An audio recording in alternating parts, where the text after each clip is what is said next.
Welcome to Put Simply, the podcast that puts what's happening in the world simply without compromising on the details. Erdem Koch is my name, Ozan Ibrisim and Rodney McCune, my co-hosts. Gents, welcome. Good to be with you. Hi, guys. Well, we're starting this week with the pressure that is intensifying on Britain's Prince Andrew, who has been embroiled in scandal, which is not an uncommon thing for the royal family in the UK, and now he could even be hauled before a bunch of MPs. It sounds like that's what Keir Starmer, the Prime Minister, wants to do. But let's take a step back, Rodney. What on earth is happening? What is this scandal with Prince Andrew, and what does it mean for not only Britain, but the royal family? Well, it goes back to when Prince Andrew was accused by one of Jeffrey Epstein's victims, Virginia Giuffre, of sexual assault. She was trafficked to him, she alleged, and by Ghislaine Maxwell and Jeffrey Epstein. And it was on more than one occasion. People recall that this all came to a bit of a head, when he had the BBC interview with Emily Maitlis, I think, where he had said he couldn't have met her because he was in Pizza Express in Woking, and that he couldn't have been at a nightclub with her because he doesn't sweat, and all these quite random types of points. And it's possibly one of the worst interviews I think I've ever seen anyone undertake. And he was clearly advised before it, and his arrogance is clearly without any bounds. And it was an atrocious interview. And as a result of that, he lost his HRH title. He settled a civil claim with Virginia Giuffre, and he sort of then became less visible.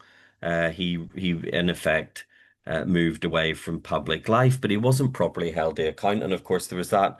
The interview also dealt with that moment when he said he went to break off his friendship with Jeffrey Epstein. This is after his conviction, but did so by staying in his New York apartment for 3 days, which is how we all go about breaking off friendships. And he did it because he was honorable, and all these other bizarre explanations. Anyway, what surfaced last week was that he had continuing email contact with Jeffrey Epstein after he said he had broken off contact, and his apologists were on various, Victoria Hervey being one of them, on various outlets, saying, but an email isn't contact. He meant he had never spoken to him, and all these other.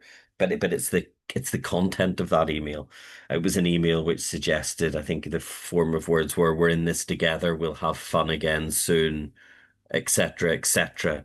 And then it came out that Prince Andrew had also allegedly asked one of his police protection officers to dig dirt on one of the complainants, and some personal details have been shared or supplied, and so on. So it all looks very, very poor, and it's more evidence, I suspect, of what everyone else thought about Prince Andrew. And Virginia Giuffre's book then came out this week, and in order to get ahead of the publication of the book, given that the King was going to pray with the Pope in the Sistine Chapel, which happened yesterday, and it's the first time in whatever 500 years since the Reformation that has taken place in terms of the head of the Anglican Church and the head of the Catholic Church. Obviously a significant event was that Andrew would voluntarily put his Duke of York title on the shelf, hoping this was announced by him on Friday because he didn't want to distract from the good work of the royal family, as if that sort of cures things. But the truth is, it doesn't really cut much ice with the public that he's still Prince Andrew. Even if he wasn't Prince Andrew, is he going to give up? He's no longer going to go by the name of Andrew. I mean, what really is the gap on this is that there's no accountability for actions.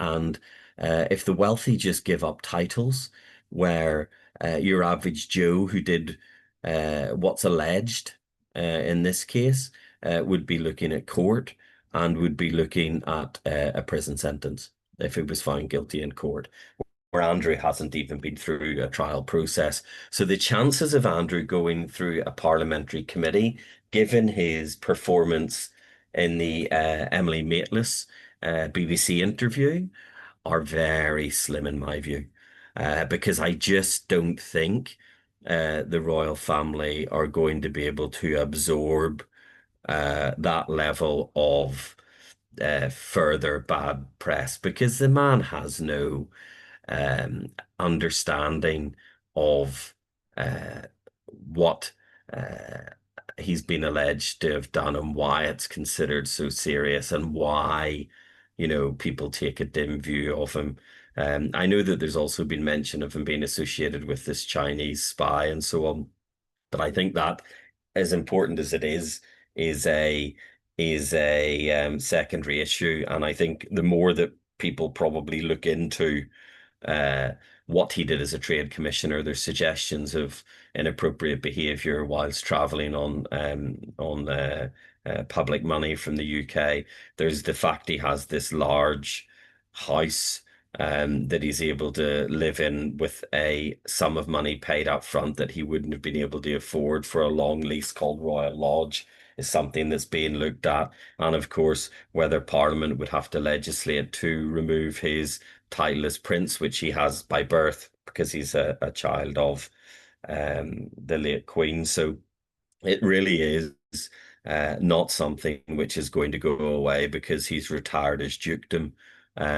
Andrew and his wife, who was in close contact with Epstein as well, are really going to be burned by further disclosures, I suspect, from the Epstein files. And quite interestingly, if you look at the emails and so on that have been leaked or released from those files that are newsworthy, they are emails that have impacted Peter Mandelson, or content that's impacted Peter Mandelson, cost him his job. Not an American. Prince Andrew, he's now in the firing line. Again, uh, not an American. And it does feel that some of the releases from the Epstein files are being managed to target others, but to satisfy a desire for a media feeding frenzy around the disclosures. I know that's taken quite some time, but there's a lot in this. Ozan, are you a monarchist? Oh, I wouldn't call myself a monarchist. Uh, but look, at the end of the day, I'm not one of those people who would sit there and criticize the monarchy, etc. I understand its cultural importance to the British people and what have you, but you know this whole scandal is not doing much to, I think, preserve the kind of cultural, I guess, relevance or the reputation of the monarchy. And it's a serious problem. I think Prince Andrew's response to this is very much a 19th century type of response. Hey, I'm going to give up my titles and all will be fine. I think he's completely out of touch. I don't think he'd be the first one from the royal family to be accused of being out of touch, but this is really, really, really dumb, and he's in a lot of trouble, I think, and this is. I think King Charles needs to take some action, and I know there's a lot of political pressure on Keir Starmer's government to strip him of his official title as prince, etc. And yeah, I think this is, I mean, this is a very, very out of touch response to these allegations. I mean, it's not Mickey Mouse stuff. He's being accused of having, sexual relationships with multiple people Yeah, who are underage, yeah. um, you know, and Facilitated by a one of the facilitated worst sex traffickers in American history. who's looking at, there's talks of her being pardoned by the president of Trump, by President Trump. So, Yeah. we live in very, very bizarre times. And, I think, as I said, it's an 18th century response. It's so out of touch with where most of the country's at when it comes to, I'm sure, the British public. And the sooner he is, person non grata and removed away from the royal family, I think the better for the British public and the institution of the monarchy, an institution that I don't necessarily care much about, but I know the cultural importance that it has for the British public. Do you know what? Do you know what else, Suzanne? It feels like, as with the Jimmy Savile scandal, which people may be aware of in the UK, it feels like which multiple people within the BBC where he worked um, said they were aware of it, but nothing was being done. It feels like we're going to see more and more people, and again, like with Epstein, where people were aware of their behavior. They're aware of the wrongness of their behavior, and they were just prepared to turn a blind eye or feel that it's not their job to speak up about these types of things. And these people in powerful positions, often men, though obviously Ghislaine Maxwell was heavily involved in this, seem to be able to get away with the worst conduct because people either don't want to challenge them or believe they can't be challenged. Harvey Weinstein, all these types of characters. And it feels like uh, Prince Andrew's status in the royal family may, within the next period of time, subject to further disclosures, of course, be start to be viewed in exactly the same way. Someone who believed they could get away with anything. Well, I've watched enough episodes of The Crown to know how the royal family has dealt with with scandals in the past. No different from any other royal family of any other country. Obviously, it's synonymous with royal families. A bit of palace intrigue, etc. But this is not the era we live in, and people expect better. And I think the British public expect better from their royal family. And if what you're saying is correct, which I'm pretty sure it is, Rodney, there is a massive cover up of this abhorrent behaviour. I think all of those people need to be held to account. Now, whether they will or not is another question. But maybe this does need to go to the British Parliament or the Parliament to undergo some sort of scrutiny, because this sort of stuff is no longer acceptable. And I say this keeping in mind that where the US is going on this sort of things is obviously away from where it should be, with President Trump openly talking about, pardoning people like Ghislaine Maxwell, etc., and downplaying the Epstein saga.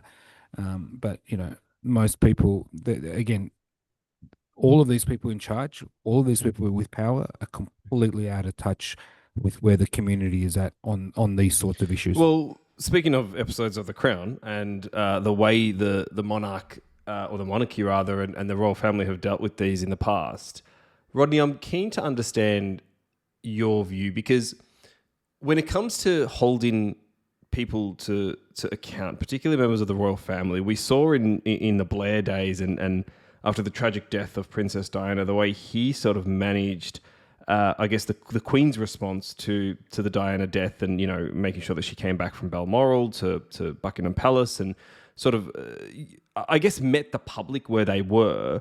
Where is the public today? And then what role does King Charles play? Because as I understand it, he's got a pretty good relationship with Keir Starmer. And what role was Starmer play in, I guess, navigating what could still be, to the points that we've made, a really dark cloud that will hang over the royal family if it's not addressed properly? So the managing the issue dynamics are quite complicated. Obviously for Charles, it's his brother, reportedly not very close. But Andrew was the favorite of the late Queen, and that's why he was indulged in the way that he was. Starmer does not want to get himself involved in this, but may become under pressure from Labour backbenchers to take take action and therefore, go down the line of these titles and so on. But in terms of how it's being spun in the media, and there is a lot going on in the background to suggest that William is really the driving force pushing Andrew further out, because William is the one who's super cross with the conduct, and it's not his brother, and he feels particularly, angered by this and the fact that, the way Andrew sort of conducted himself since the allegations and so on. Unlike Andrew, much more modest accommodation and so on. So it's being used in a way to make William look like the good guy in this play, and really to lay the ground for him being more progressive, and when he does assume the crown. So there's a real effort to paint William in the good light, a little bit to the detriment of Charles. But then he's a man who's fighting illness at the minute. He's of a certain age. There was discussions for a long time about whether he'd ever um, get to be monarch, or whether it would skip him. I don't know whether you remember that, but that was a long-standing sort of discussion that kept going around. And I guess he doesn't want his period as monarch, which is going to be much shorter than that of his the late Queen, to be sort of characterized or overshadowed by Andrew. But he's also considered not to be a strong character. And though he does have a good relationship with Keir Starmer, I'm sure that both would rather that this isn't happening. They've got enough other things to deal with without having to deal with the bad news that surrounds Prince Andrew. We still call him Prince because no one's removed his title, the former Duke of York. Well, let's see how that all plays out over the coming weeks and months, I suppose. And speaking of people in power and what they're up to, let's turn to, well, I mean, it wouldn't be a Put Simply podcast if we don't talk about the US President Donald Trump. And he's traveling to your neck of the woods, Ozan, to Asia this weekend for multiple reasons. Take us through his trip. What's he doing in Asia? What's he going to get up to? And how's this meeting with the new Japanese Prime Minister going to go? Well, yeah, I mean, the rumor is he's traveling here. Obviously, he needs to land. The rumor? Well, I mean, he needs to land in Kuala Lumpur before we can confirm it. So he's bound for Kuala Lumpur to land, I believe, on Sunday morning local time. It'll be the first trip to Malaysia by a president since 2014, I believe, when President Obama visited. He's there specifically for a number of reasons. I think he's attending various events around the ASEAN summit that takes place every year. Malaysia is the chair of ASEAN this year, and they're handing over to the Philippines for next year. So there is a big summit that happens where many of the different countries within ASEAN, there's 10 of them, well, almost 10, with Timor-Leste joining. They come together and address many of the regional issues. So he's going to take part in some of those activities. I believe he's signing some form of a trade deal with Malaysia. Is what is rumored. He is signing, certainly, as per the media coverage, a deal, a peace deal actually, with between Thailand and Cambodia, who have had a border dispute for many, many years, which a dispute that flared up in July this year, and he's going to sign another peace agreement. I think he can then say that he's signed 9 or 10. I mean, I've lost track of how many peace deals he's signed. And then he makes his way from ASEAN, Southeast Asia, to Japan, and I believe either South Korea or Taiwan.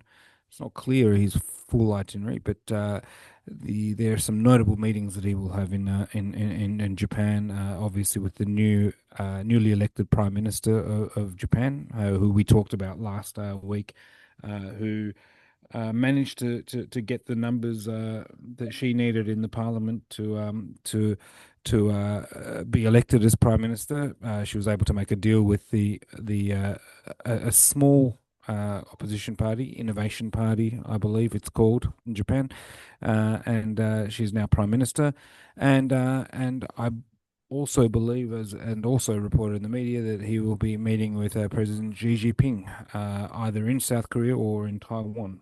So it's a very busy time for President Trump. Um, I think it's great that he's visiting Asia. I believe he needs to engage much more with particularly ASEAN, but obviously he needs to be having dialogue with his Chinese counterpart.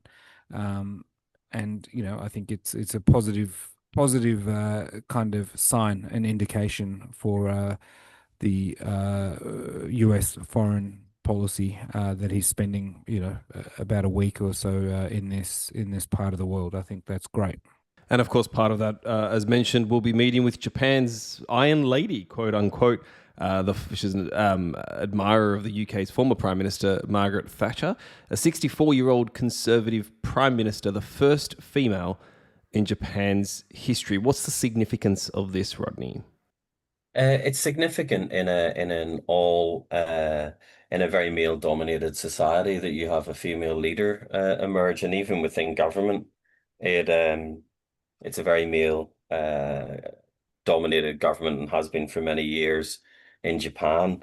I think there was some, I don't know the veracity of this tale, but there was some suggestion that when she first became a minister and a favorite of Abe, that male cabinet ministers were taking policy discussions to the onsen, so she couldn't join and be part of some of the discussions. So there really is some resistance within the Japanese political class to have a female in charge, and perhaps a little bit like Thatcher when she came in and became leader, that she did so in a very male dominated political environment. And it tends to be, and I think we discussed this last week, women from the right who are more able to do that by behaving in a much more conservative and, I'm going to say, within the parameters of a very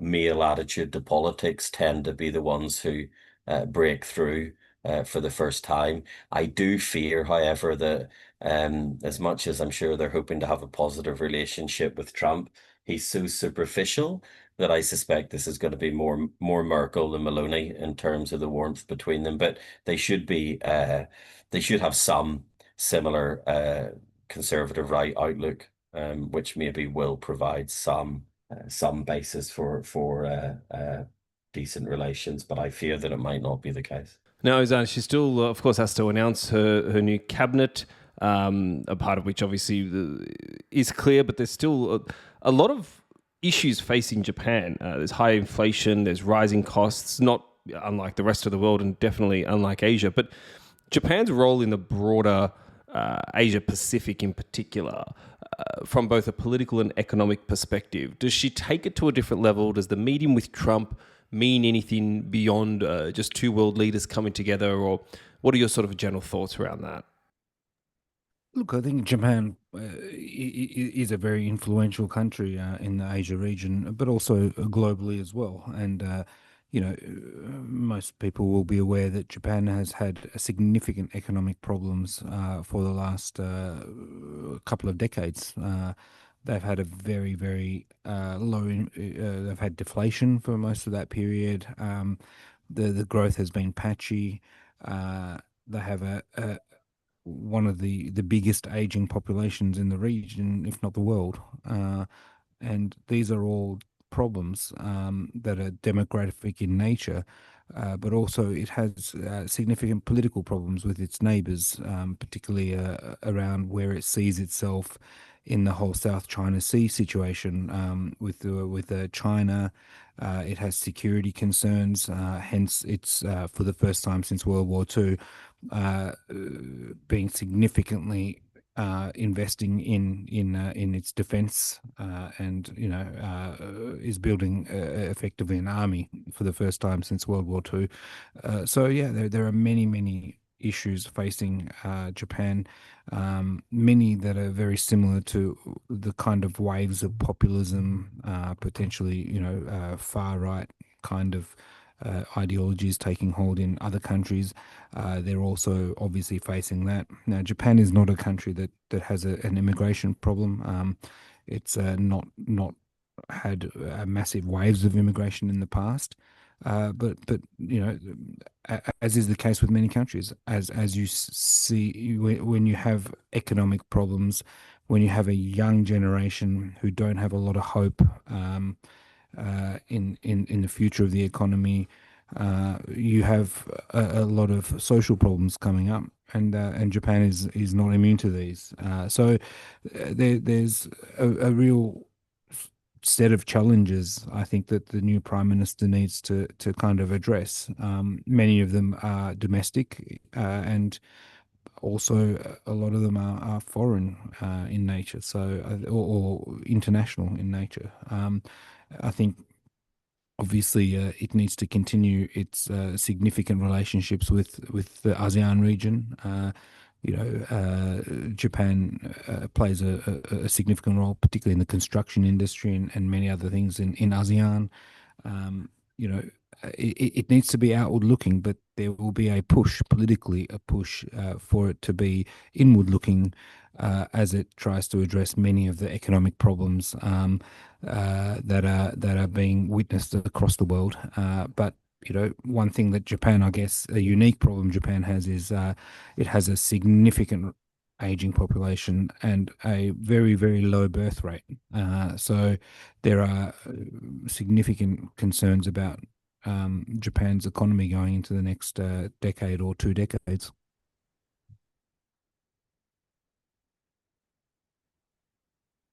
And as Trump continues his meetings not only in Japan but across Asia, he then returns to the White House for Halloween later next week. But he's having some troubles at home domestically, not only in opinion polls, not only in the ongoing US government shutdown and the general political fighting, but also on the streets as a No Kings protest took place. Arguably millions and millions of people took to the streets across major cities in the US and indeed around the world as well to protest Trump, his administration and his policies. But his response, Rodney, was that, well, I'm not a king. And so did the protests miss the mark is the question that I'm asking, do you think? I think it's the basis for the Democrats to start to build a popular anti-Trump campaign. It's interesting that it seems to have been an older demographic that were out doing most of the protesting, but I do think that having a visible level of opposition that people can identify with is helpful for the Democrats, but they need to understand where this is going and what they make out of it, rather than simply, having a week of protests and then it all sort of fizzles out again and so on. I don't know whether the No Keynes sort of dressing up of it is particularly impactful, but I also think the Republican reaction to say that it's very that they're people who hate America or they're anti-American and all this sort of stuff, when it's just a bunch of oldies waving flags with no real malicious intent, and certainly not Antifa. That it really helped the Republicans in terms of the response.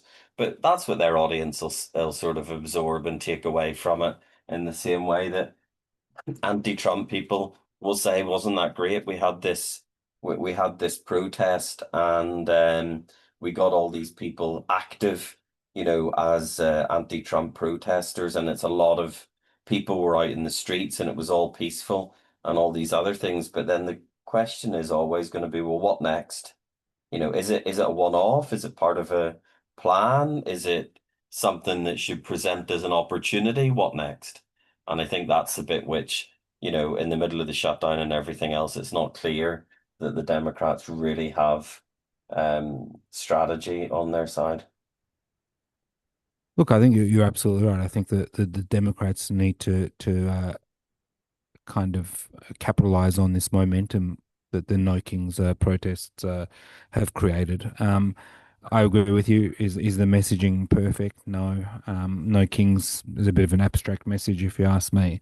But what it's doing is, I think, in many ways, very smart. There are a lot of very smart people running this movement, and what they're trying to do is find the kind of lowest common denominator of where people can all jump on board and have some agreement around what is happening. And they, judging by the millions of people that have attended these rallies across the country, I think there was 2,600 organized protests across the country.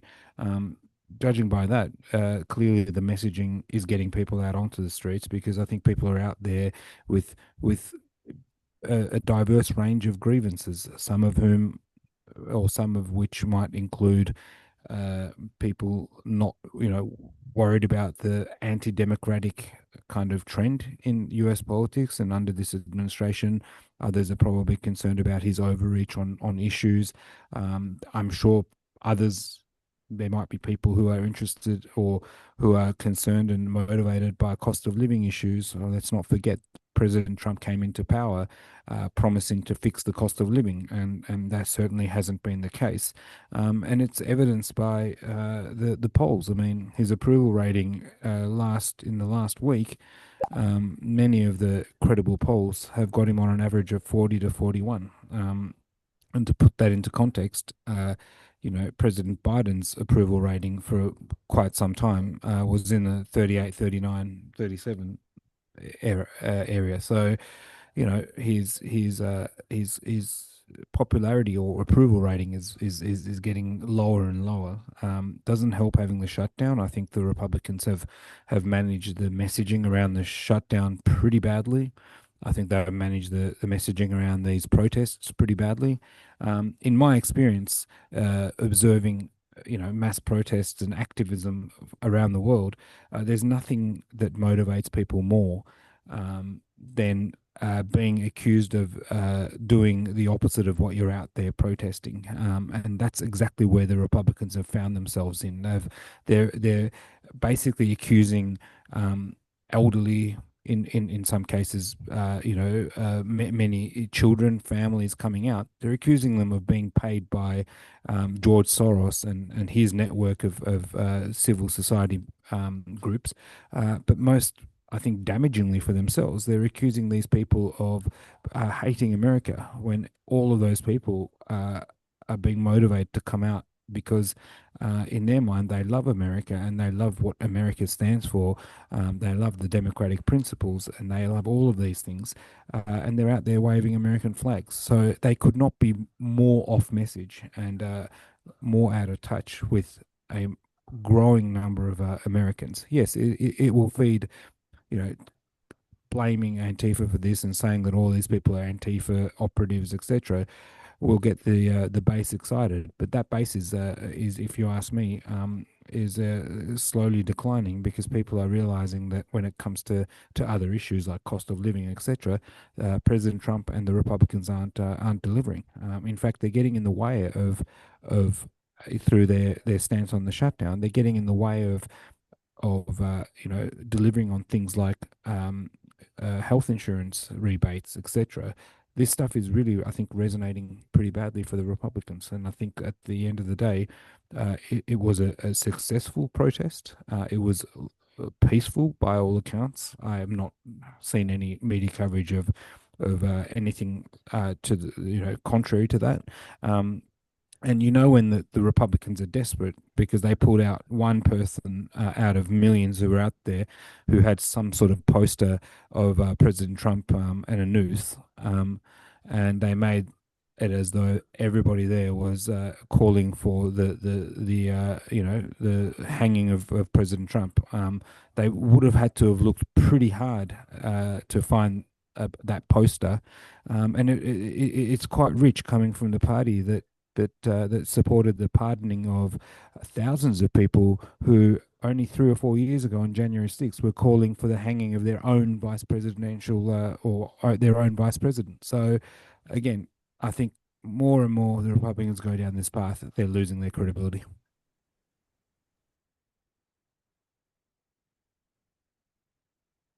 And of course, it comes off the back of what Trump claimed was one of his most credible moments in office. He came to power saying that he would end wars around the world. And one of them was, of course, the ongoing war in Gaza and the onslaught on the Palestinian people there, which followed, of course, the brutal killing of over 1,000 Israelis at that music festival on October 7, 2 years ago.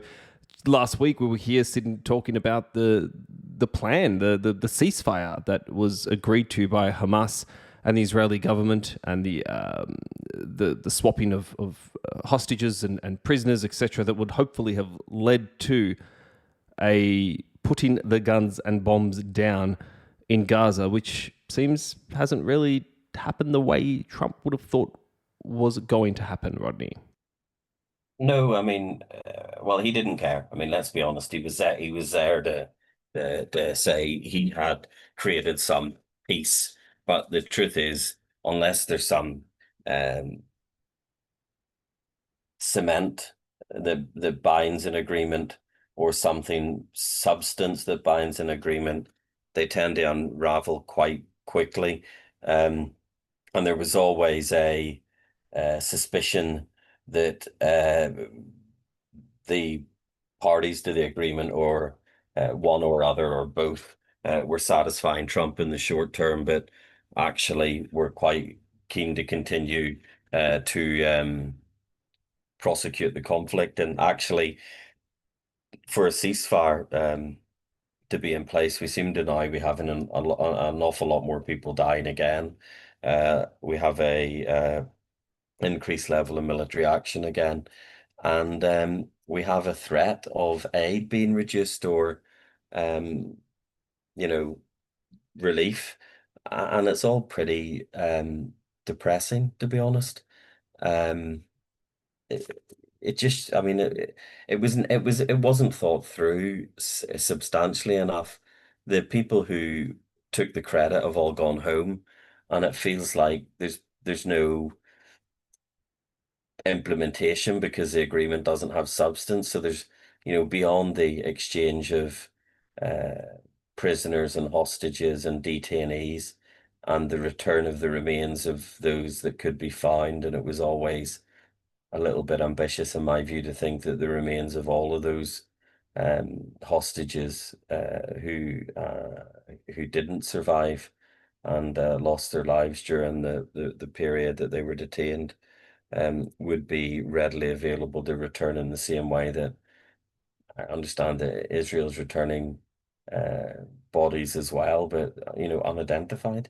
And yeah, everyone seemed very quick to uh, take a literal interpretation of those exchanges, and declare that the ceasefire had automatically been broken, or that Hamas was engaged in conflict with other factions within Gaza, and in that also was a breakdown of the ceasefire and so on. There just seems to be too much of an appetite to continue at some level conflict, which again, I go back to the point, if everything isn't clear and pinned down at the outset, you end up in a position where things start to unravel, and sadly it feels that it is unraveling a little bit. Rodney was cautiously optimistic. I was probably a bit more optimistic, etc. But this is not, I don't think that this is unexpected.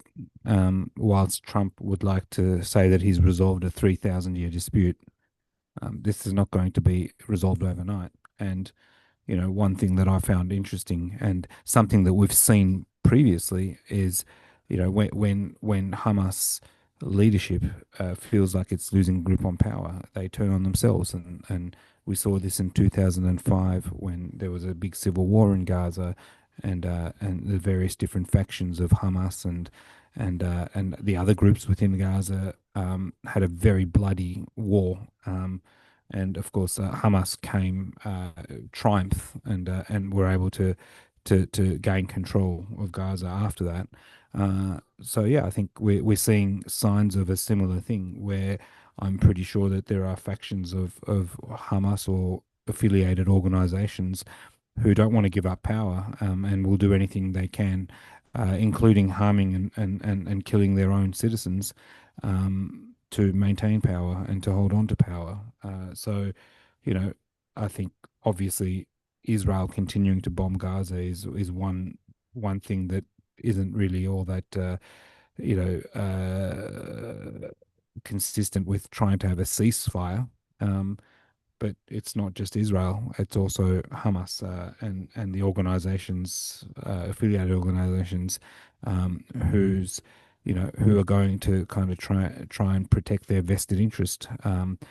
Because let's face it, Hamas is an awful organization, and their leadership has enjoyed having a significant power, flying around in private jets, and whilst the people on the ground, the real people, live awful lives and continue to suffer. The leadership of Hamas doesn't want to give that up, no doubt. Yeah, I guess it's just one of those things that keeps coming back to how do you fix a centuries-old problem when you're just after the headlines and the quick wins, I guess, which is what seems to be a theme of this administration. And while we all hope for other outcomes, it doesn't seem to be the case with this particular one. Gents, it's been great chewing the fat of the events of this week. I look forward to speaking to you again next. Great, thanks. Thank you.